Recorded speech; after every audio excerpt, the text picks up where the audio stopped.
Brad Pitt and Angelina Jolie continue their engagement as they happily promote World War Z. But did you know they've pretended to be married in real life before?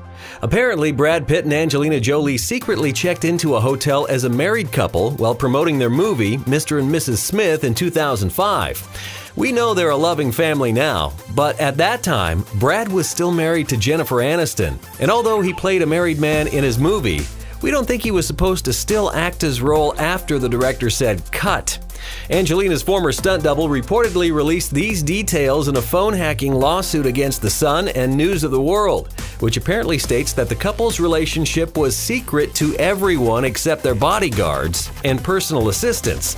Brad admitted he fell in love with Angelina while filming Mr. and Mrs. Smith, but we guess he wasn't hoteling the whole story.